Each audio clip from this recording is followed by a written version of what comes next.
Well, good evening, viewers. So we took the fixtures back out. We've got the drywall cut out to move the switches. And boy, what a nightmare. So I don't know what the gentleman's thought was who wired this, but anyway, there was a much easier way to wire this. I've spent the evening taking out wires like you would not believe. Plus, they believed in zip ties. But the strangest thing is this wire here that's going up into this boxed area where there's pipes and obviously the center port to the house. But this wire here that you see on the ground, okay, went crossed here and down that wall and down to the switch that's inside the bathroom. For some reason, and you have to understand, the way that they could have done it was just come through the closet here and get over to where this switch is right here. I mean, there's the light, but they decided to run the wire from this switch box up the wall, down this bay. As you can see, there's the wire right here. Over this thing here, and then all the way down that box beam to come back out right here. And then just to give you a good view, to go from where it comes out from the box beam over the bay, down the wall, and to the switch box.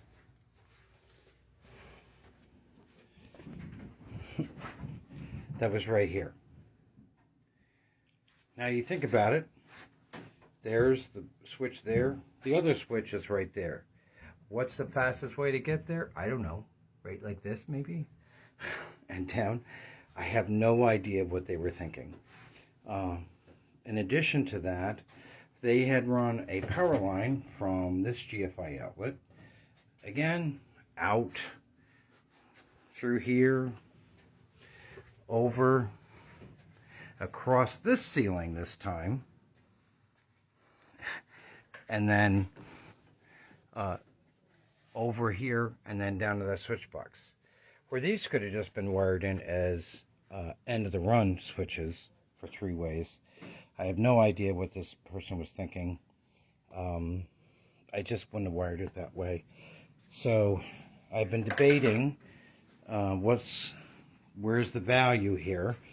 Do I cut holes in this box beam to unzip tie this line as it goes across this to get over to that bedroom there? Or do I just cut it and, no pun intended, cut my losses and go by 14 3-wire and just rewire it the way it should be? But that's kind of where we ran into a really big snag, and that will happen sometimes on a project, that you think that there's something as simple as that, but then you don't know what work the other people did. And you know, I did question it when I saw the vanity light when this was wired right here. This, again, I mean, the switch was right here for the vanity light. So you think it would go up and over into that, but it didn't. What it did, and I pulled that wire as well, is it came out of this box, ran across this floor joist, out here, did a U-turn, and went down that bay and to the light switch at the other end. I don't know why they did it that way. It's such foolishness. I mean, the word stupid came to my mind, but that's kind of rude, I think. But that has been my evening, and now I have such a mess to clean up. But I think with talking with you guys that I kind of made up my mind that I'm going to have to get some 14 3-wire and just rewire it. And the only reason why I wanted to cut those openings is I don't like leaving a wire abandoned just because you can't get to it. But that is just such major work. I know about it, but my concern is somebody who didn't know what I did. Sort of like the same boat I'm in right now, not knowing what this other person did when they wired it. So I would like to get it out. And the way to do that might be is you cut this casing here, expose the wiring, and you cut it at this end where it goes in, and then just pull the wires out one by one with a pair of linesmans. And I think that's what I'm going to be doing tonight, because I think I've made my decision. So I'm going to end up calling a night after that. I'm going to pick up on this project tomorrow. Hopefully we'll be a little further along and we'll be able to get this drywall back up, get the boxes positioned, and get things wired in. So I do want to thank you for watching. I hope you enjoy your evening.